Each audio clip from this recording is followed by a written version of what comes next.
이 세상에는 굉장히 가치가 있는 책인데도 불구하고 사람들이 그 가치를 몰라서 전혀 읽지도 않고 바로 사용하지 않는 책들이 있습니다. 허준이 쓴 이 동의보감은 우리가 아플 때 무엇을 끓여 먹어야 되는지, 또 어떤 음식을 먹어서는 안 되는지 아주 집대성해 놓은 보물 같은 책입니다. 어떤 사람이 열이 나면 대추를 다려 먹는다든지, 또는 오가피주나 호박은 또 어디에 좋고, 침향이라든지 녹용은 어디에 좋다, 이런 것들을 전부 다 경험을 해서 책으로 만들어 놓았습니다. 그래서 지금도 한의사나 약재상 같은 분들은 이 동의보감을 다 외우고 있고, 또 그것을 적용을 해가지고 약을 조제하는 것을 볼 수 있습니다. 그런데 어떤 사람이 만약 이 동의보감 진본을 가지고 있으면서도 그 가치를 몰라서 전혀 그것을 읽을 줄도 모르고 쓸 줄도 모르고, 간이 안 좋은데도 간에 나쁜 음식을 자꾸 먹는다면, 또 콩팥이 안 좋은데도 콩팥에 안 좋은 음식을 자꾸 먹는다든지 이렇게 하면 그 사람은 굉장히 참 중요한 자기를 살릴 수 있는 책을 가지고도 그 사람은 결국은 죽게 될 것입니다. 요즘은 이제 당뇨 환자들이 많이 생겨가지고 당뇨가 심해지면 혈액투석도 받아야 되고, 또 시력을 잃게 되기도 하고, 또 발이 또 썩어 들어가서 잘라내야 될 때도 있습니다. 근데 당뇨 환자들이 어떻게 이 음식을 가려 먹어야 되는지, 어떤 음식은 먹어도 되고 어떤 음식은 안 먹어도 되는지, 또 약만 먹으면 되는지, 그런 것에 대해서 사실은 잘 모릅니다. 근데 어떤 한약사가 텔레비전에 나와서 딱 4가지는 먹으면 안 된다고 이야기합니다. 그 하나가 설탕이든 거는 절대로 먹으면 안 되고, 가공식품은 먹어서는 안 되고, 밀가루 먹어서는 안 되고, 튀긴 거 먹어서는 안 된다. 딱 4가지를 딱 이야기하는 겁니다. 그리고 과일이 이 당도가 있어서 안 좋다고 이야기하는데 사실은 그렇지 않다. 과일은 먹어도 좋다. 이런 식으로 딱 가이드라인을 딱 제시하니까 이게 얼마나 좋은지 모릅니다. 그래서 당뇨 환자들은 닭 백숙은 괜찮지만은 튀긴 닭은 안 되는 겁니다. 이것도 닭이고 저것도 닭인데 왜 안 되냐? 이렇게 하면 안 됩니다. 백숙은 되고 튀긴 거는 안 되고, 라면 같은 거 막 먹고 이러다가 먹방 한다고 얼마 못 가서 다리를 잘라내든지 앞이 안 보이든지 하게 될 것입니다. 진센돌프라고 하는 이 독일의 백작은 가치 있는 책을 찾아서 세계를 돌아다녔습니다. 그래서 돌고 돌다가 에집트까지 돌다가 결국은 시내산 밑에까지 오게 되는데, 시내산 밑에는 성 캐틀린이라는 그런 사원이 있었습니다. 그 수도원이 있었습니다. 그 수도원의 특징이 뭔가 하면 담이 굉장히 높은 겁니다. 도둑놈이나 이슬람이 막 공격할 수 있기 때문에 담이 굉장히 높습니다. 지금도 있습니다, 시내산 밑에. 그래 이분이 이제 그 수도원에 들어가 가지고 좀 좋은 책이 있는지, 가치가 있는 책이 있는지 이렇게 살펴보는데, 어떤 수도사가 오래된 책을 부룩 뜯어 가지고 막 불을 떼고 있는 겁니다. 그래서 그 책 한번 좀 봤으면 좋겠다 했더니 그게 바로 아주 희귀한 신구약 성경이었습니다. 최고의 보물 신구약 성경을 수도사가 가치를 모르고 북북 뜯어가지고 불을 떼고 있었습니다. 그래서 이 사람이 막 놀란 표정을 지으면 또 이 사람이 가치 있다 생각해가지고 막 돈을 올리든지 안 팔든지 이렇게 할 거니까 이거 뭐 참 오래된 책이네요 이러면서 뭐 불에 뗄 것 같으면 그냥 싸게 팔으라고, 싸게 내인데 팔으라고. 그랬더니 그 사람이 물론 간단하지는 않습니다. 뭐 러시아 황제의 허락을 받고 뭐 과정은 다 생략하고 이 사람이 뭐 싸게 팔지 뭐 이래서 팔았는데 그게 이제 보물 중에 보물이었습니다. 이 진센돌프 백작이 런던에 와가지고 이 신해산 사본이 있거든요. 이게 아주 유명한 신해산 사본입니다. 신해산 사본을 전시를 하는데 영국 사람들이 이 귀한 책을 보려고 20만 명이 와가 줄을 서고 이 신해산 사본을 보고 갔습니다. 그러니까 이게 진짜 보물 중에 보물인데 이 가치를 모르는 사람은 불쏘시개로 막 떼고 있는 거예요. 떼고 있는 거예요. 그거를 이제 건져내 가지고 신해서 사본, 레닌그라드 사본, 아주 중요한 성경 사본으로 인류의 이 재산으로, 보물로 지금 남아 있습니다. 사람들은 칼빈의 이 기독교 강요만 중요한 줄 아는데 실제로 칼빈에게 중요한 것은 그의 설교였습니다. 칼빈은 기독교 강요에서 이것은 성경을 연구하기 위한 서론이다 이렇게 이야기했는데 사람들은 그 설교의 가치는 모르고 기독교 강요만 모으고 초판을 모으고 최종판을 모으고 라틴어판, 프랑스판을 모으고 이렇게 했는데 실제로 이 사람의 그 설교가 얼마나 좋은지 알지 못했습니다. 이 칼빈의 설교는 기독교 강요보다 훨씬 풍성하고 또 성경 강의, 제네바 대학에서 했던 성경 강의보다도 훨씬 더 깊이가 있고 내용이 풍성합니다. 그 제네바 대학에서 했던 강의는 칼빈 주석으로 지금 나와 있습니다. 나와 있는데 사실 설교는 많지가 않습니다. 왜냐하면 그 설교를 받아 쓰는 사람이 속기로 썼기 때문에 해독이 안 되는 것들이 많은 겁니다. 지금도 해독이 안 되는 것들이 있어요. 근데 사무엘 하라든지 그 다음에 신명기라든지 그 다음에 디모데 전후서, 에베소서, 갈라디아서 이런 것들이 지금 영어로 번역이 돼가지고 한국어로도 번역이 돼 있습니다. 그런데 사람들은 칼빈의 이 설교가 얼마나 뛰어난 설교고 얼마나 가치 있는 설교인지 몰랐습니다. 그래서 어떤 사람이 제네바의 헌책방에 가니까 그 책방 주인이 칼빈의 그 설교 뭉치를 저울에 달아가지고 고물상의 폐지로 팔고 있는 걸 본 겁니다. 그래서 당장 그 설교 뭉치를 사가지고 제네바 대학에 지금 보관을 해가지고 아직도 남아있는데 이 속기로 썼기 때문에 해독이 아직 안 되는 부분들이 많이 있습니다. 이것은 하나님의 지식도 마찬가지입니다. 우리가 하나님의 지식을 가지고 있기만 하면 아무 소용이 없습니다.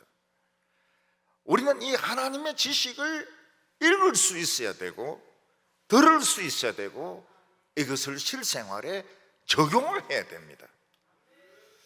그러면 그 안에서 생명수가 나옵니다. 그 안에서 길을 찾을 수 있는 지혜가 나옵니다.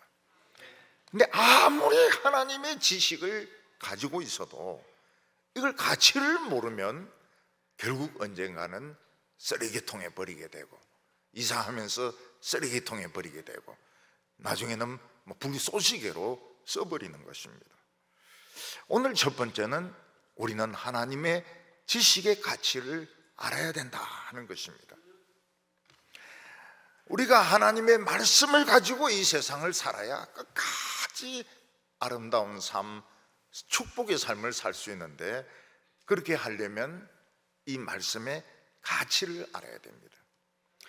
그런데 율법에는 보면은 이 석류가 많이 나옵니다.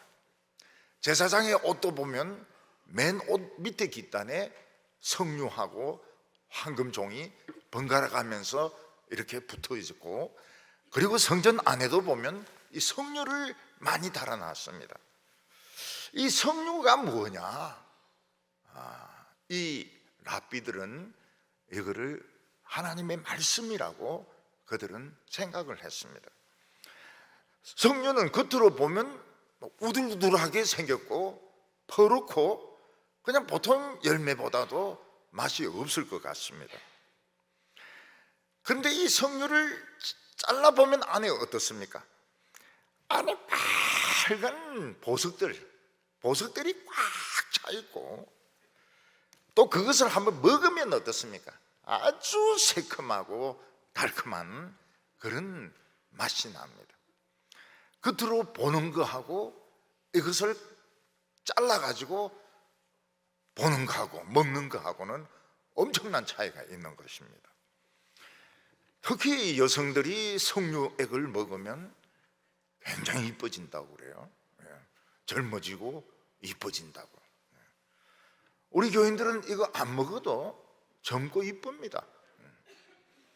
그렇지만 진짜 석류를 먹으면 사라같이 잘못하면 90세 애를 낳게 될지 모르겠는데 늙지를 않아요. 우리 한국 여성들은 늙지를 않습니다. 60세 돼도 그냥 30대 같아요, 미국 여자들. 거짓말 아닙니까? 거짓말 안 해요. 하나님의 율법의 말씀을 겉으로 보면 막 오래된 양피지고 정말 글씨도 읽을 수가 없고 먼지가 푸석푸석 나는 이런 오래된 책이지만, 그것을 한번 해석을 해보면 어떻습니까?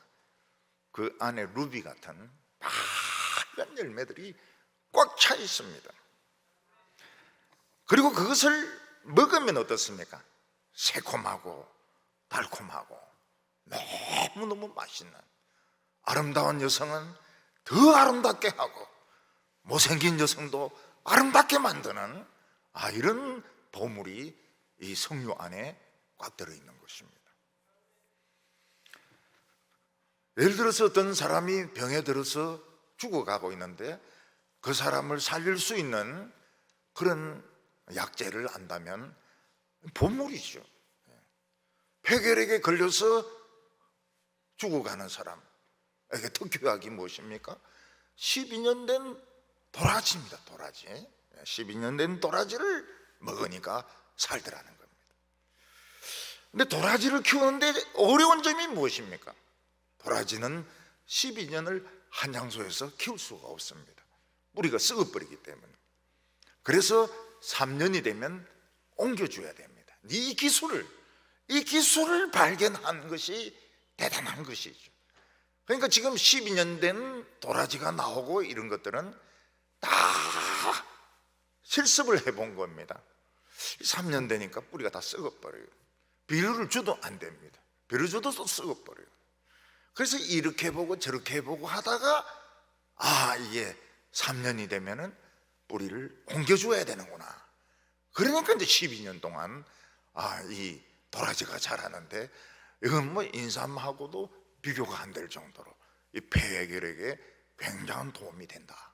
이런 걸 사람들이 알게 된 것입니다. 남극에 있는 우리나라 세종기지 이 과학자들이 보트를 타고 기지로 가다가 막 태풍을 만나가 보트가 뒤집어졌습니다. 그래서 그들이 얼음 계곡 안에 이렇게 갇히게 되었는데, 그러면 이제 사람들이 그 얼음에서 벗어나려고 막 애를 씁니다. 그런데 그 부대장이 이 경험이 있는 사람이에요. 올라가려고 하지 마라. 눈폭풍은 계속되고 우리가 조난당했다는 것을 알고 구조대가 오려면 사흘은 있어야 된다. 우리가 사흘은 이 계곡 안에서 힘을 낭비하지 말고 있어야 된다. 그래서 그 부대장 시키는 대로 하니까 한 사람도 안 죽고 다 살아서 돌아온 겁니다. 근데 외국인 같은 경우에는 얼음벽에서 나오려고 막 하다가 탈진해가지고, 그리고 구조대가 오는 데는 벌써 며칠 걸리고, 그래서 다 죽는다는 것입니다. 제 친구 한 명은 해난 구조대가 있었습니다. 그 해난 구조대에 이제 실습을 하는데, 헬기를 타고 이제 바다에 가서 그 물에 빠진 사람이 있다고 가정하고 고무보트를 떨어뜨리고, 그리고 잠수부들은 그 헬기에서 뛰어내려 가지고 사람을 이제 실어 올리는 이런 연습을 몇 번 합니다. 그리고 훈련을 마치고 이제 돌아왔는데 대장이 뭐라고 말하는가 하니까, 야, 그 보트를 그 헬기 안에서 부풀려 가지고 떨어뜨리면 넣었다. 그 헬기 밑에 붙여서 구조하는 연습을 한번 해보라. 그러니까 또 대장이 시키니까 또 안 한다 할 수도 없고, 그래서 이 보트를 이 헬기 밑에 줄로 묶어 가지고 올라가는데 벌써 이게 떨어지기 시작하면 줄이 끊어지기 시작하는 것입니다. 나중에 이제 덜렁덜렁 하면서 헬기 자체도 떨어지려고 하는 겁니다. 그래서 조심스럽게 헬기를 밑으로 내리는데 땅에 대지도 못해요, 이 보트 때문에. 그래서 어느 정도 내려온 때에 잠수부들이 이제 뛰어내려 가지고 칼로 이제 보트를 이제 끊어 가지고 헬기가 착륙을 무사히 했습니다. 조종사가 내리면서 헬멧을 딱 땅에 던지면서, 어떤 XYZ가 이런 말도 되지도 않는 짓을 시켜 막 이러면서, XYZ 이러면서 말이에요. 개새끼 하면서 막 이걸 집어 던지고. 그러니까 이 대장 생각으로는 그럼 더 빠를 것 같은데 막 바람 불고 이럴 때는 이걸 보트를 바람 넣어 가지고 헬기 밑에 타는 게 이게 불가능한 것입니다. 그러니까 이 사람이 참 지혜에 따라서 살 수도 있고 죽을 수도 있습니다. 우리가 성경 말씀을 보면 참 오래된 책으로 보이고 해석이 쉽지가 않아요. 그렇지만 이 안에는 생명의 진액, 생명수가 안에 가득 들어 있습니다. 그러면 어떻게 합니까? 이거를 깨고 잘라야 됩니다. 깨고 잘라야 돼요. 성경을 그냥 통독 50분, 60분 읽는 것도 좋아요. 그것도 해야 됩니다. 그렇지만은 성경을 잘라야 돼요. 자르면 안에서 빨간 보석이 나옵니다. 겉에서 보는 거하고는 완전히 달라요. 빨간 보석이 나옵니다. 그리고 그걸 먹으면 이쁜 사람은 더 이쁘게, 덜 이쁜 사람도 이쁘게 만드는 이 달콤한 이 석류액이 나오게 되는 것입니다. 우리가 옛날로 치면은 막 울퉁불퉁하고 가시가 있고 꽃도 안 피고 열매도 안 맺는 쓸데없는 나무였다면, 이 하나님의 말씀을 깨가지고 이 진액을 먹으면 어떻게 됩니까? 가시는 없어지고 정말 아름다운 열매가 맺히는 이런 좋은 나무로 변하게 되는 것입니다. 그래서 성경은 이 하나님의 지식을 딴 것으로 바꾸거나 싸구려 하고 교환하지 말라고 말씀하고 있습니다. 1절에 보면 내 아들아 나의 법을 잊어버리지 말고 내 마음으로 나의 명령을 지키라. 우리는 다 하나님의 말씀을 배우는 아들들입니다. 여기서 참 어려운 것이 무엇인가 하면, 이 오래된 말씀, 뻔한 말씀, 잔소리 같은 이런 말씀이 무슨 가치가 있느냐 하는 것입니다. 여기 보면 나의 법을 잊어버리지 말라고 했습니다. 하나님의 말씀은 법입니다. 무슨 법입니까? 지키면 틀림없이 복이 오는, 이 말씀대로 살기만 하면 틀림없이 바른 길 가게 되는 법입니다. 피타고라스 정리보다도 어떤 수학의 법칙보다도 정확한 법칙이 바로 하나님의 말씀입니다. 이 말씀을 소홀히 하면 잊어버리게 됩니다. 기억이 안 나요. 하나님의 말씀을 잊어버리지 않으려면 어떻게 해야 됩니까? 자꾸 듣는 수밖에 없습니다.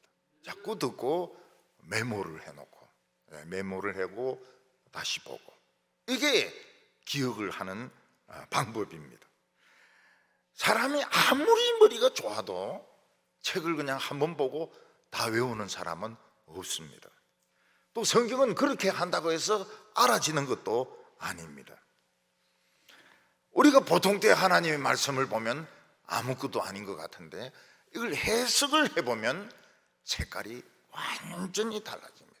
푸릅죽죽한 색깔이 안에서 루비 같은 보석으로 그것도 팍팍하게 빛나게 되는 것입니다.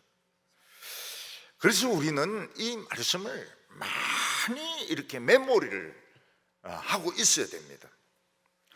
먹고 사는 것이 걱정될 때는 자꾸 걱정하면 안 됩니다. 무엇을 먹을까, 무엇을 입을까 염려하지 말라. 이 말씀을 기억을 해야 되는 겁니다. 염려하지 말라. 그리고 뭐가 필요합니다. 필요하면 참고 있으면 안 돼. 구하라 그러면 주실 것이요, 찾으라 그러면 찾을 것이요, 문을 두드리라 그러면 열릴 것이니라. 어떤 사람은 막 너무 과격하게 적용을 해가지고 문을 발로 차는 사람이 있는데 그건 더 응답 못 받죠. 어떤 아주 나쁜 일을 당하게 되었을 때, 어떤 뭐 병이 생긴다든지 어떤 굉장히 좋지 못한 일이 일어나게 되었을 때 무슨 말씀을 생각합니까? 하나님을 사랑하는 자에게는 모든 것이 합력하여 선을 이룬다. 시험이 왔을 때는 반드시 피할 길을 주신다. 이거를 자꾸 메모리를 하고 있어야 되는 겁니다. 죽을 것 같은, 병으로 죽을 것 같은 이런 생각이 들 때는 무엇을 생각해야 됩니까? 참새를 생각해야 됩니다. 참새 한 마리도 하나님의 허락 없이는 땅에 떨어지지 않는다. 너희들은 참새보다 얼마나 더 귀하냐. 우리 예수 믿는 사람들은 절대로 참새구이를 먹어서는 안 됩니다. 요즘은 파는 데도 없지만은 이 참새는 하나님이 보낸 전령입니다. 우리가 쉽게 안 죽는다는 것을 가르쳐주는 전령입니다. 참새가 와가지고 쩍쩍거리면서 오빠 금방 안 죽어, 이렇게 이야기를 하기 때문에 참새구이를 먹으면 안 되는 것이죠. 내 마음으로 내 명령을 지키라고 말씀하고 있습니다. 우리가 하나님의 말씀을 지킬 때 근성으로 지키는 것이 아니고 내 마음으로 지키는 것입니다. 이건 뭡니까? 말씀을 가지고 자기 자신을 설득을 시키는 것입니다. 예를 들어서 어떤 사람이 굉장히 밉습니다. 그 미운 사람을 안 미워할 수 있습니까? 그건 안 되죠. 진짜 미운 사람인데 안 미워할 수가 없어요. 그럴 때는 자기 자신을 설득을 하는 겁니다. 저 사람에게는 내가 모르는 사정이 있다. 사정이 있고 무슨 오해가 있다. 이렇게 해서 자기 자신을 설득을 해야 되는 것입니다. 남의 물건을 탐내지 말라. 다른 사람이 가진 것이 진짜 가지고 싶습니다. 그때 자기 자신에게 물어봐야 됩니다. 저게 진짜 너인데 필요한 거냐? 응? 그냥 눈에 보기 좋아서 지금 탐내는 거냐? 그냥 눈에 보기 좋아서 탐내는 거 지금 필요한 거 아니에요. 지금 필요한 거 아니다. 저거 필요하지 않다. 그러면서 자기 자신을 설득을 시키는 것이 하나님의 명령을 마음으로 순종하는 것입니다. 그래서 목사님들이 원수를 사랑하라. 아이고, 그거 어림도 없는 이야기죠. 어떻게 원수를 사랑합니까? 죽여도 지금 속이 시원치가 않는데. 저는 원수 사랑하지 말아라 그래요. 원수 사랑하지 마세요. 그렇지만 무슨 이유가 있다, 내가 무슨 모르는 이유가 있을 것이다, 이래 생각하면은 미움이 훨씬 덜해집니다. 뭔가 가지고 싶을 때도 진짜 저게 나에게 필요한지 그걸 한번 생각을 해보라고요. 누가 막 벤츠를 타고 다닙니다. 가지고 싶은데 한 벤츠 가지 보세요. 한번 끌키면 돈이 얼마나 많이 나오는지, 자동차가 세가 얼마나 많이 나오는지, 또 구역 사람들이 막 얼마나 눈을 붉혀 가지고 보는지, 이런 걸 생각을 하면 거기 없는 게 낫단 말이에요. 훨씬 없는 게 나아요. 목회자들 중에서 예배당이 크고 막 수천 명 수만 명이 모이는 그런 교회는 굉장히 부러울 겁니다. 부를 수밖에 없죠. 얼마나 부럽습니까? 사람들이 많지요. 거기 변호사들, 의사들, 교수들 많지요. 그리고 뭐 헌금 많이 들어오지요. 세상에서 알아주지요. 얼마나 부럽습니까? 부러워하면 안 됩니다. 왜냐하면 일단 교인 1000명이 넘으면 저절로 스트레스가 오게 돼 있습니다. 그리고 그 변호사들, 교수들, 의사들, 장로들 아닙니까? 목사 말려 죽입니다. 말려 죽이. 이거는 이거 막 싹싹 간질간질 해가지고 말려 죽입니다. 말려 죽이. 그리고 사람이 그렇게 많으면 그게 설교입니까? 설교 아닙니다. 이거는 공연입니다. 공연. 그래서 어떤 교회는 일부러 공연을 해요. 설교하고 막 반주 맞추고 음악 맞추고 막 이러는데 그건 설교 말씀이 아니에요. 그건 공연이지. 아무 의미가 없습니다. 그리고 10,000명 나오고 20,000명 나오고 압니까? 개인적으로? 몰라요. 개인적으로 아는 범위는 몇백 명도 안 될 겁니다. 몇백 명. 자기 교인도 아니에요. 모르는 사람들이. 우리가 그런 것을 생각을 해보면 이거는 좋은 게 아니구나. 죽는 길이구나. 죽는 길이구나. 어떤 분은 막 우리 교회는 막 장로님들이 판금사가 몇 명이고 교수가 몇 명이고 지금 말려 죽고 있다는 걸 모르고 있는 거예요. 말려 죽고 있는 게 몰라요. 장로님 중에 어떤 분이 좋은 분들이 십니까? 뭐 농사도 짓고 장사도 하고 뭐 이렇게 어리숙한 이런 분들이 목사를 말려 죽이지 않지, 조금 똑똑하다 그러면 피를 말립니다. 피 뽑아 보세요. 양이 없어요. 거의 없어요. 여러분, 공연이지 설교가 아니라, 설교가 아니라. 그냥 싹 웃고 이러는데 이게 그 배우들 하는 거 똑같아요. 배우들은 그 카메라밖에 없지 않습니까? 근데도 막 사랑해 이러고 막 눈물도 뚝뚝뚝뚝 흘리고 막 웃고 이러는데 웃기죠 그거. 2절에 보면 그리하면 그것이 내게 장수하여 많은 해를 누리게 하며 평강을 더하게 하리라. 이 하나님의 말씀을 마음에 두고, 이거는 법입니다. 법. 틀림없이 응답되는 법칙입니다. 마음에 두고 자기 자신을 설득을 하면 길을 찾은 사람입니다. 길을 찾은 사람은 여기 갔다가 저기 갔다가 막 신경질 내고 이렇게 할 필요가 없어요. 왜냐하면 길을 아는데 막 그냥 그대로 쭉 가면 되거든요. 자, 오른쪽으로 좀 붙이세요. 그리고 우회전하고 뭐 이렇게 하면은 뭐 교통법규를 위반할 필요도 없고. 근데 길을 모르는 사람은 아무리 좋은 차를 가지고 있어도 왔다 갔다 합니다. 왜냐하면 길을 못 찾은 거예요. 길을 못 찾았어요. 그 길을 못 찾은 사람은 스트레스를 엄청 받으면서 삽니다. 그래서 우울증, 돌연사, 암 걸릴 확률이 굉장히 높아요. 여기 장수하며 길을 찾은 사람은 하나님이 부를 때까지 살다가 가면 되는 겁니다. 그런데 길을 못 찾은 사람은 항상 스트레스를 받아요. 뭘 해야 될지 몰라요. 그래서 심장병이 걸리는 겁니다. 그리고 암이나 돌연사가 생길 가능성이 많습니다.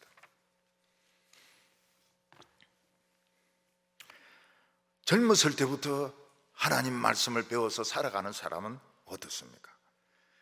정말 한평생을 통해서 부흥을 체험하고 하나님의 영광을 체험하고 인생 전체를 건지는 겁니다. 그래서 어릴 때부터 교회 다니는 것이 굉장히 중요합니다.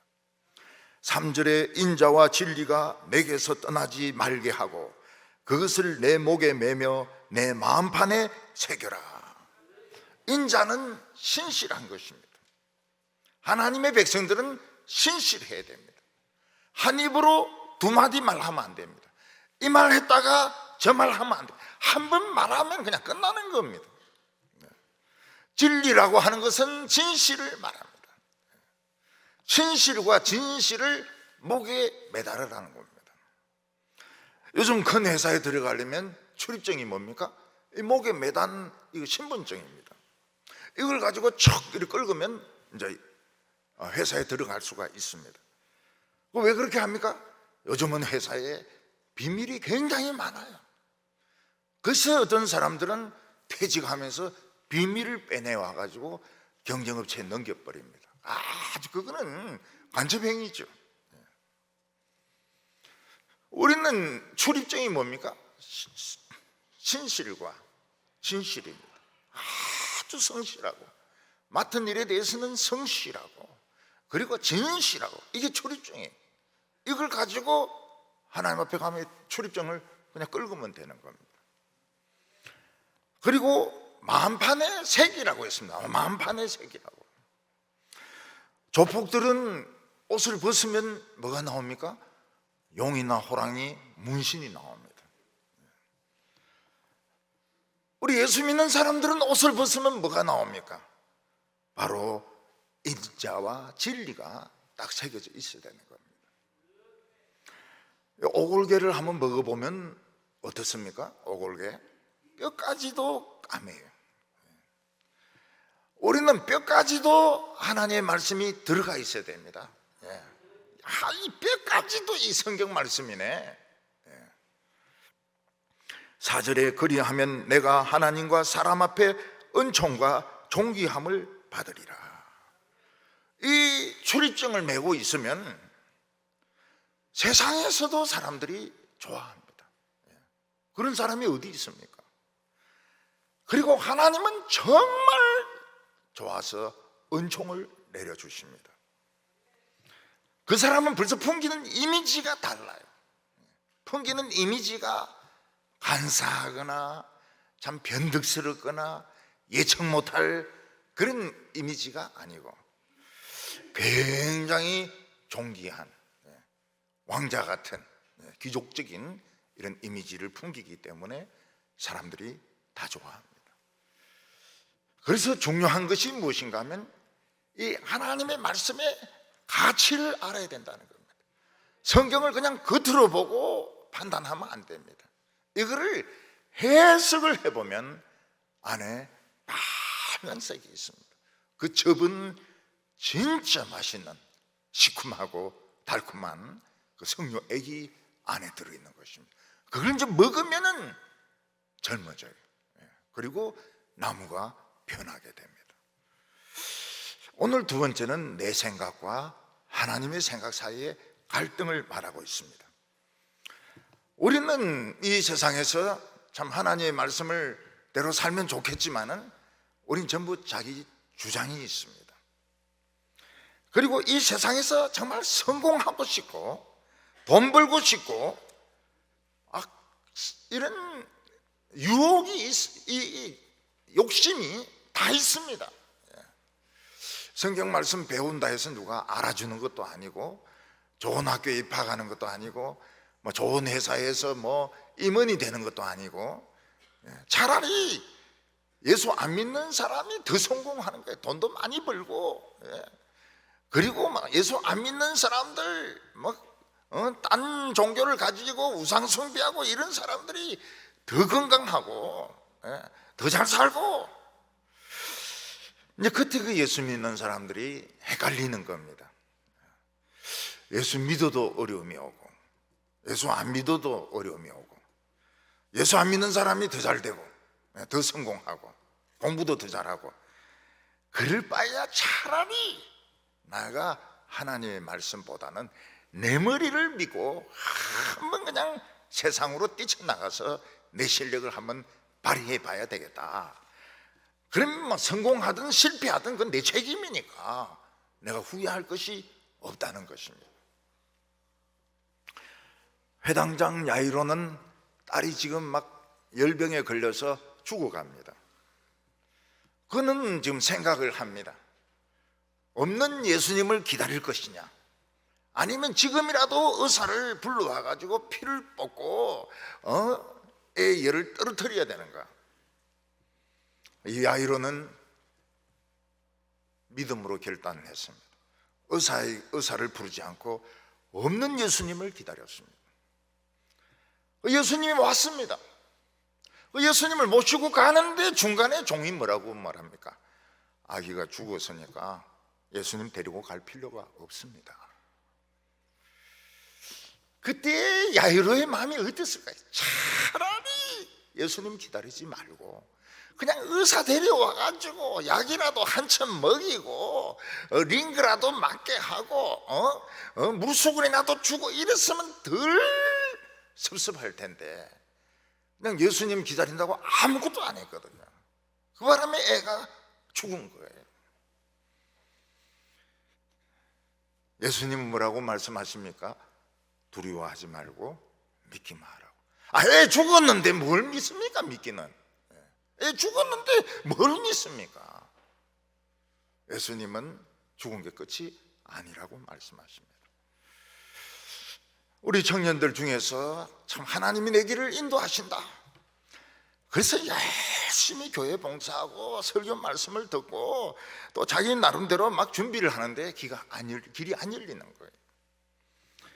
그때 마귀가 뭐라고 이야기해요? 야, 이 바보야, 하나님을 기다린다고 해서 무슨 길이 열리느냐.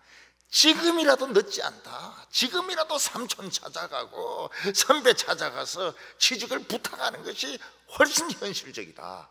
그러면서 귀에 대놓고 막 속삭입니다. 어떤 데는 내 지혜대로 하면 틀림없이 성공할 것 같습니다. 지금 이게 막 사조입니다. 막 아파트를 사고 정권 투자하고 이게 막 지금 대세입니다. 대세. 하나님의 말씀은 그런 거 하지 말고 말씀을 들으라고 이야기합니다. 속에서 막 싸우는 거예요. 지금 내 지혜대로 하면은 이건 돈이 들어오는 것이고, 하나님의 말씀을 배우면 똑같은 것이고, 막 싸워요. 내 지혜와 하나님의 말씀이 막 싸웁니다. 그러다가 막 뛰쳐나가 버려요. 내 지혜대로 살아보려고. 예수 믿다가 안 믿는 사람들은 술을 엄청 마셔요. 왜냐하면 그동안 술 굶었거든요. 술을 마시고 막 정권 투자하고 그리고 막 아파트 투기하고 돈 다 날리는 겁니다. 돈 다 날려.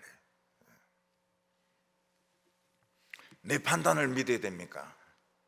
눈에 보이지 않는 하나님의 판단을 믿어야 됩니까?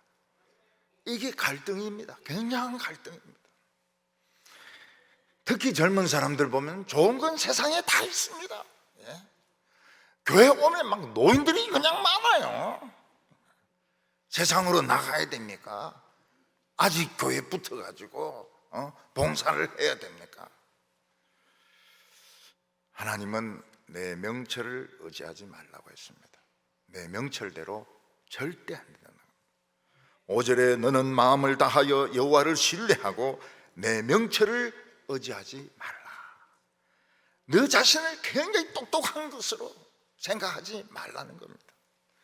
너 자신은 어린아이로 생각해라는 겁니다. 아무것도 모르는 어린아이이기 때문에 나는 어른이신 예수님이 가자고 하는 대로 손잡고 따라갈 수밖에 없다고. 어떤 엄마가 어린 애인데 묻습니다. 모르는 아저씨가 사탕 주면서 가자고 하면 갈래? 응거. 초콜릿 주면서 가자고 하면 갈래? 응거. 아, 우리 딸 똑똑하다. 모르는 아저씨가 장난감 주면서 가자 하면 갈래? 갈래. 이 애들도 벌써 딱 이거 가치를 아는 겁니다. 자동차 주면 간다는 거예요. 네가 똑똑하다고 생각하지 말라는 거예요. 똑똑하다고 생각하지 말라. 내 명철을 의지하지 말라는 겁니다. 그래서 어린 아이들 중에서 고집이 아주 센 아이들은 고생을 많이 합니다. 크면서 고생을 많이 해요. 대표적인 사람이 저입니다. 그래서 제가 딱 보면 알아요. 고집 딱 보면 저 사람은 한 5년 고생하면 되겠구나. 저 사람은 한 20년 고생하면 되겠구나. 저 사람은 죽을 때까지, 뼈가 빠질 때까지 고생하겠구나. 왜냐하면 아무것도 아닌데 굉장히 어릴 때 고집이 셌거든. 센 고생을 다 했습니다. 센 고생을 다 했어요. 아무것도 아닌데 내 명철을 어릴 때부터 의지하는 바람에 센 고생을 다 했어요. 근데 그게 오히려 유익이 됐습니다. 편안하게 좋은 고등학교, 좋은 대학교 나오고 이랬으면은 문제의식을 못 느끼죠. 센 고생을 하는 바람에 무지무지하게 생각을 많이 했습니다. 무지무지하게 생각을 많이 했어요. 기독교에 대해서도 엄청나게 생각을 많이 했습니다. 옛날 같으면 장로교 합동 이러면 막 욕을 퍼붓고 그랬죠. 지금은 좋아요. 지금 좋아요. 교회가 안 그럴 때가 없었으니까요. 교회가 완전할 때가 한 번도 없었으니까요. 다 이해가 되는 거예요. 이제는 마음을 다하여 하나님을 신뢰하라는 것은 하나님은 내 인생에 대해서 계획을 가지고 계신다는 것을 믿으라는 것입니다. 하나님은 그냥 될 대로 되라, 너희들 될 대로 되라, 살고 싶은 대로 살아라, 이런 분이 아니시고 우리에 대해서 계획을 가지고 계십니다. 그래서 시험에 떨어지거나 때로는 재수하거나 취직이 안 된 것에 대해서 너무 자기 자신을 학대하지 말라는 겁니다. 요셉은 하나님의 말씀을 꿈으로 받았습니다. 그 결과가 무엇입니까? 하나님의 말씀을 믿은 결과는 형의 미움을 받아서 노예로 팔리는 것이었습니다. 잘 되는 것이 아니었어요. 요셉은 하나님의 말씀을 믿은 결과로 그 여주인의 유혹을 거절했습니다. 감옥에 들어갔어요. 여러분, 감옥에서 노예가 뭐 합니까? 그 배설물을 치웁니다. 그 죄수들의 빨래를 합니다. 제일 인생 밑바닥이 감옥에 있는 노예들이거든. 술 맡은 관리가 들어오고 떡 맡은 관리가 들어와서 해석을 해 주었습니다. 술 맡은 그 관리에게 당신 나갈 것인데 나를 왕에게 좀 이야기해 달라고. 연락이 없습니다. 연락이 없어요.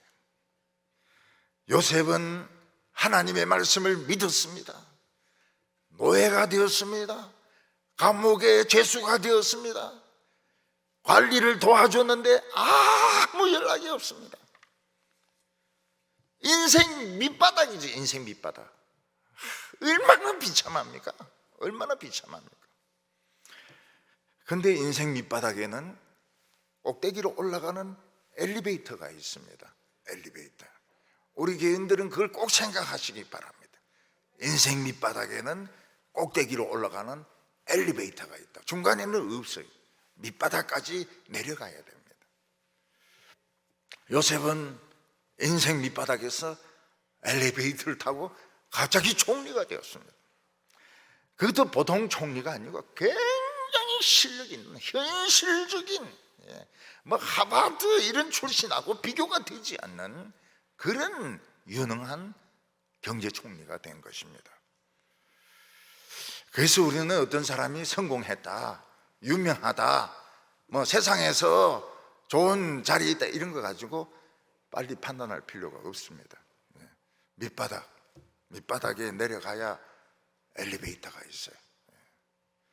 제가 처음에 서울에 올라갔을 때는 화신백화점에만 엘리베이터가 있었거든요.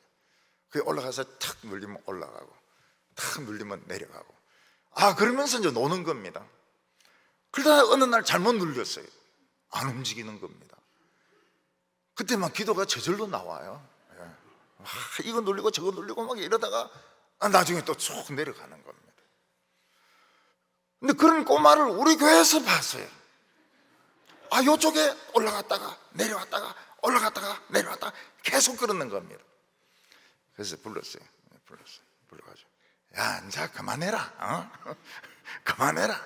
이러니까 막 그냥 말도 안 하고 쑥 가더만 또 다음 주에 또 올라갔다 내려왔다 또 올라갔다 내려왔다 이러는 거예요. 참, 나도 옛날에 저랬는데 쟤를 막 삶아 먹을 수도 없고 그냥 막 그동안 뭐 하나님이 강력하게 역사하니까 안 하더라고요. 유치부인가 봐요. 유치부 아니면 유년부. 오해 찬 제자 아니면은 오해 찬 제자 아니면은 그 유치부 전도사님 제자. 6절에 너는 범사의 그를 인정하라. 그리하면 내 길을 지도하시리라. 우리는 모든 일에서 하나님을 인정을 해야 됩니다. 그래서 수능시험 보는 그 학생들인데 과목마다 기도해라 그런다. 과목마다 기도하고 매일 기도하라 그래요. 시험 끝나면 알았어요. 시험 보는 동안에는 그냥 몇 시간 기도해라고. 사탄이 틈타지 못하도록, 그리고 실수하지 않도록.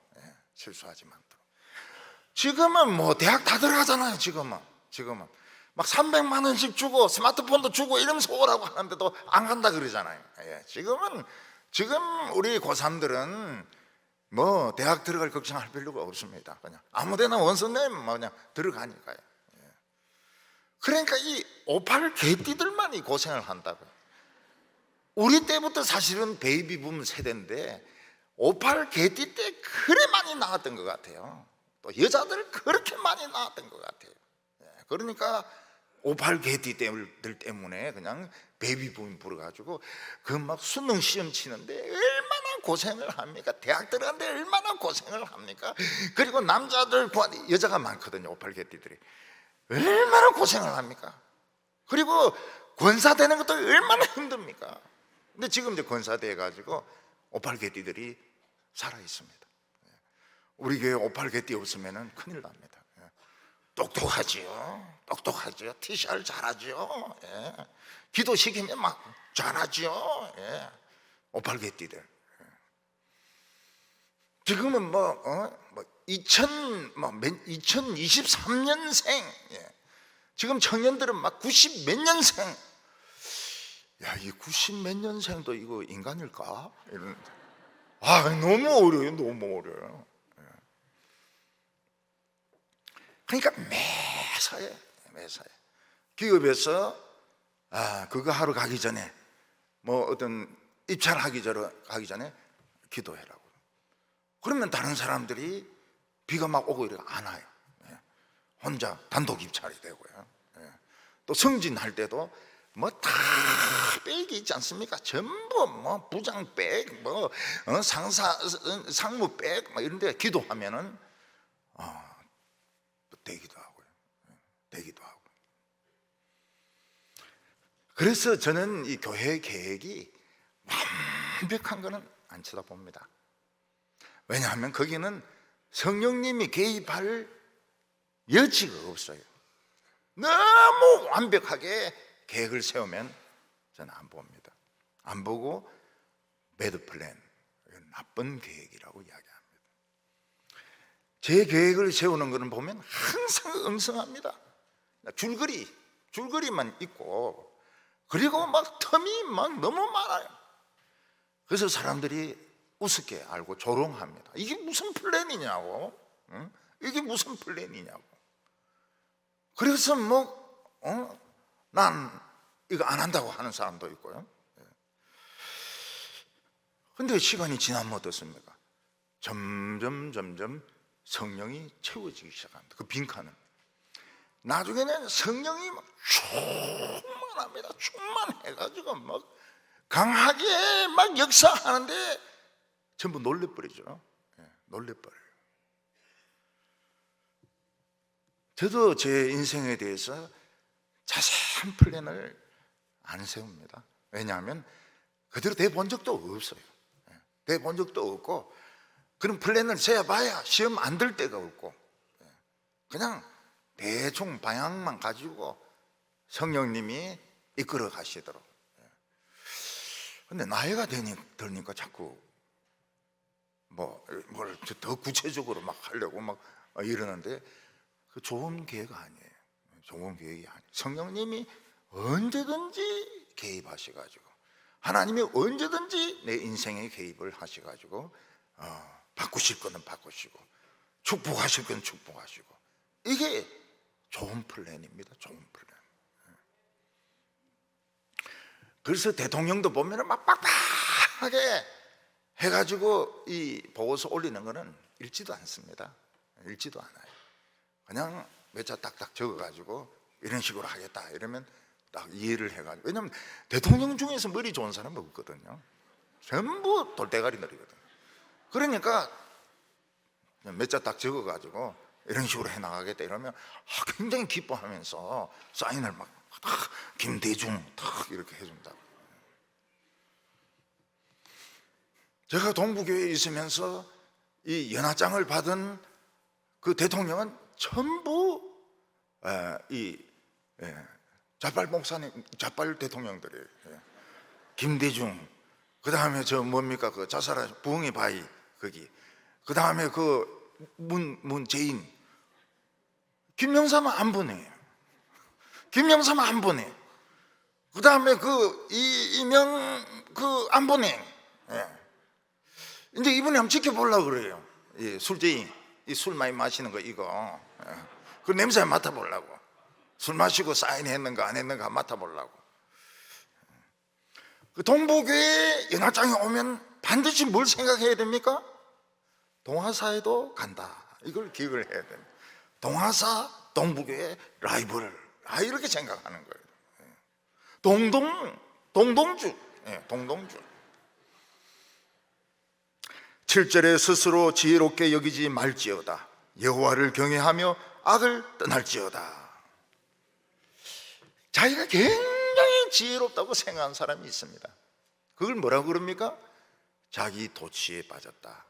나르시시즘에 빠졌다. 이 나르시시즘은 술 취한 거하고 똑같습니다. 그냥 남이 자기를 어떻게 보는 줄 몰라요. 자기 혼자 머리가 좋고, 자기 혼자 고시 붙었고, 자기 혼자 서울법대 나왔고, 자기 혼자 판사고 검사고, 다른 사람들을 다 싫어합니다. 굉장히 싫어해요. 지금 우리나라 국회가 지금 안 되는 이유가 뭡니까? 전부 판검사들 뭐 이런 사람들이 이제 자기 그 여생을 위해서 지금 국회의원 자리 한 자리씩 다 하고 있거든요. 국민을 위한 마음 없어요. 국민을 위한 마음은 요만큼도 없습니다.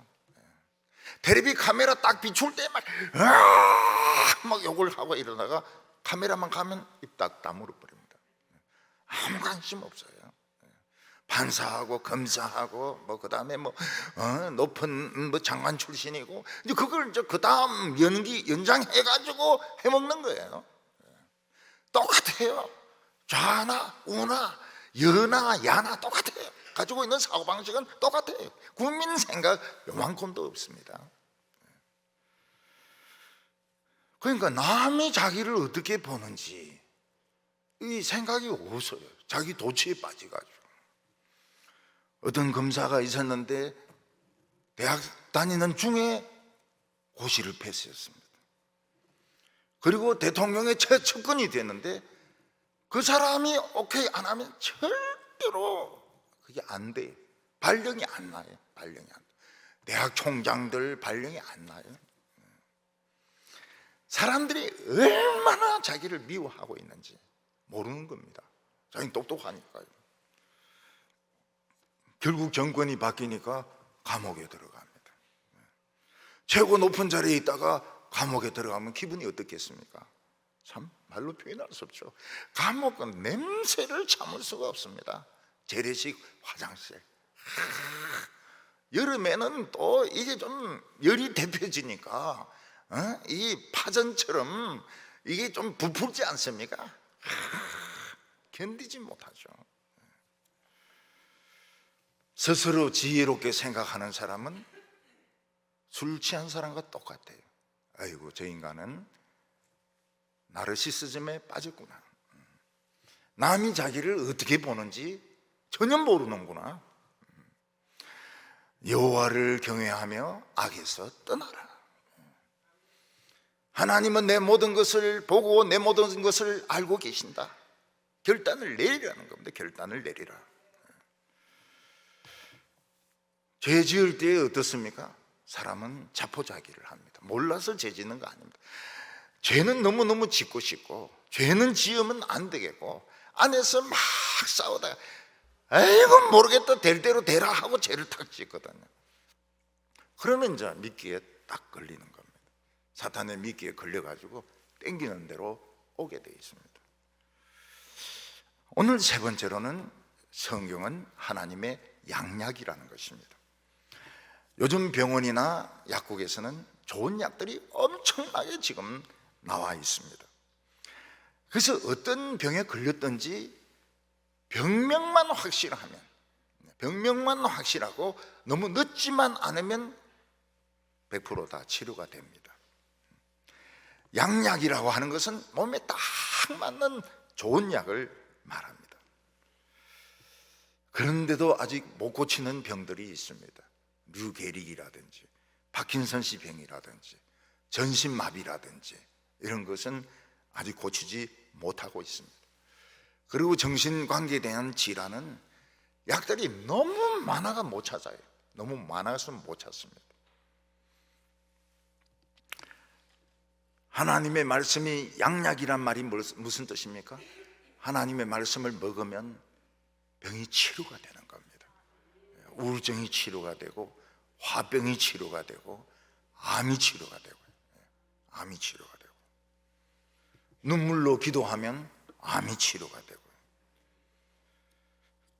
원래는 교회는 병이 안 걸리는 것이 맞습니다.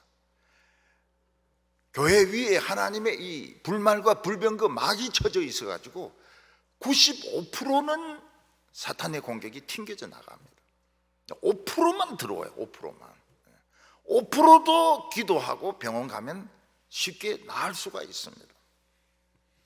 그런데 그동안 이 교회를 싸고 있던 이 막이 여러 군데가 뜯어지게 되었어요. 전국 교회가 다 마찬가지입니다. 교인들 중에서 환자들이 많이 생깁니다. 우울증 환자들도 많이 생겨요. 그리고 극단적인 선택하는 경우도 많습니다. 왜 그렇습니까?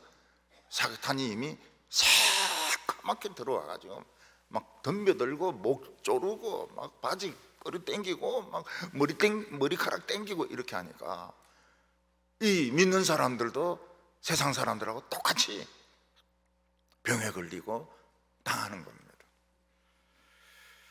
이스라엘에는 이 미사일 방어 시스템이 있지 않습니까? 그래서 팔레스타인이나 시리아에서 이 미사일을 쏘아도 한 90% 이상을 떨어뜨려 버립니다. 이게 원래 교회입니다. 교회는 원래 웬만한 병들은 다 떨어뜨려야 됩니다. 지금은 너무 지금 구멍이 뚫려져 있어요. 이 구멍을 메워야 됩니다. 환자들이 싹 나와버려야 돼요. 환자들이 싹 나와버리고 암 환자들이 안 생겨야 되고 우울증이 안 걸려야 되고 8절에 이것이 내 몸에 양약이 되어 내 골수를 윤택하게 하리라. 사람이 큰 병에 걸리면 어떻게 됩니까? 골수에 병이 걸리게 됩니다. 뼈 안에서 고름이 막 흘러나옵니다. 결국 이런 사람들은 피골이 딱 붙어가지고 결국은 죽습니다. 히스기야는 큰 병에 걸려서 피골이 딱 붙었습니다. 고름이 한 종제기씩 나옵니다. 등에서. 이사야 선지가 와서 뭐라고 말합니까? 너 죽는다. 그러니까 다 정리해라고. 남 줄 거 주고 유서 쓸 거 쓰고 죽을 준비해라고. 히스기야는 하나님 앞에 울면서 기도합니다. 내가 이래 죽어야 됩니까? 내가 기름 부음 받은 자인데 내가 이래 죽어야 됩니까? 하나님, 제가 이래 죽는 것이 좋습니까? 그리고 막 웁니다. 그랬더니 하나님이 이사야에게 도로 돌아가라. 도로 돌아가서 네가 도로 산다고 이야기해라고. 그러니까 하나님이 이사야를 보내서 히스기야 죽는다고 이야기한 것이 꼭 죽으라는 말은 아니거든요. 기도하라는 말이거든요. 기도하라는 말이거든요. 기도하면 사는데 참고 있으면 죽는 거예요. 이사야는 와서 하나님이 너를 살게 하신다. 너 성전에 올라갈 것이다. 무화과 뭉치를 가지고 등에 종기에 바르니까 고름이 나오지가 않습니다. 내가 지금 앉지도 못하는데 어떻게 성전에 올라가느냐고. 그러니까 아하스의 해시계가 뒤로 10도 물러가게 함으로써 하나님이 태양을 움직이면서 너가 올라갈 것이라고. 히스기야는 15년을 더 삽니다. 우리가 하나님의 말씀에 참 붙들고 울고 기도하면 양약이 됩니다. 양약이 돼요. 불치의 병이 낫습니다. 죽을 사람이 15년을 더 살게 됩니다. 9절과 10절 보면 내 재물과 내 소산물의 처음 익은 열매로 여호와를 공경하라. 그리하면 내 창고가 가득히 차고 내 포도즙 틀에서 포도주가 넘치리라. 우리가 하나님의 도움으로 병이 치료가 되고 우리가 하나님의 도움으로 살게 된다면 하나님에게 인색하면 안 됩니다. 우리가 지금 죽어 있으면 지금 가지고 있는 게 무슨 소용이 있습니까? 지금 죽어 있다면 아무 소용이 없습니다. 제가 가지고 있는 성경책들 제 집사람이 벌써 팔아버릴 겁니다. 왜냐하면 귀찮거든요. 우리가 죽어 있다면 차가 무슨 필요가 있고 옷이 무슨 필요가 있습니까? 아무 소용이 없어요. 우리는 하나님 덕분에 살아있기 때문에 인색하면 안 됩니다. 하나님에 대해서 인색하면 안 됩니다. 처음 익은 열매로 하나님을 공경하라. 그러면 가난해지느냐? 아니라는 거예요. 더 창고가 차고 넘치고 포도즙 틀이 넘치게 될 것이라고 말했습니다. 저는 이 하나님께 드리는 것을 거래로 생각했습니다. 그래서 유년부 때 교회 가서 헌금 내고 오면 손해보고 온다. 그러다가 어느 날 출석상으로 연필 받으면 오늘은 본전이구나. 그런 생각을 오랫동안 가졌습니다. 근데 나중에 보니까 하나님께 바치는 것이 참 좋은 거예요. 너무너무 좋아. 하나님께 헌금을 바치고 몸을 바치고 노력을 바치는 것은 진짜 이거는 복된 거. 하나님이 너무너무 좋아하시는 겁니다. 하나님은 어떻게 우리를 도우십니까? 가족이 아프지 않습니다. 애들이 그냥 자기가 알아서 공부를 해요. 그러니까 좋은 대학에 들어가는 아이들의 특징이 뭔가 하면 알아서 공부하는 애들이 다 들어갑니다. 돈 안 들이고 그냥 들어가요. 그리고 차도 막 박치기를 안 합니다. 차도 박치기 하려다가 막 싹 피해버리고 안 부딪히고 병원에 갈 일이 없어요. 그러니까 결국은 창고가 차고 넘치는 것입니다. 우리의 하나님의 백성들은 동의보감이 아닙니다. 진짜 살아있는 하나님의 말씀, 성류 같은 말씀 가지고 있습니다. 깨세요. 하나님 말씀을 해석을 하시길 바랍니다. 안에 빨간 보석들이 있습니다. 그거 먹으면 젊어집니다. 이뻐집니다. 그거 먹으면 우리는 새 힘을 얻게 됩니다. 하나님 앞에서 아름답고 풍성하게 사는 성도들 다 되시기를 바랍니다. 기도드리겠습니다. 거룩하신 하나님 아버지, 우리에게 귀한 인생을 주셔서 감사합니다. 참 이 세상은 너무나도 화려하고 너무나도 멋있어서 늘 우리를 유혹하고 있습니다. 저희들이 하나님의 지혜만 믿기는 너무 어렵습니다. 주여, 저희들에게 믿음을 더하여 주시옵소서. 눈으로 보는 거 믿지 말게 하여 주시고 눈에 보이지 않는 하나님의 능력을 믿게 하여 주시옵소서. 예수님의 이름으로 기도하옵나이다. 아멘.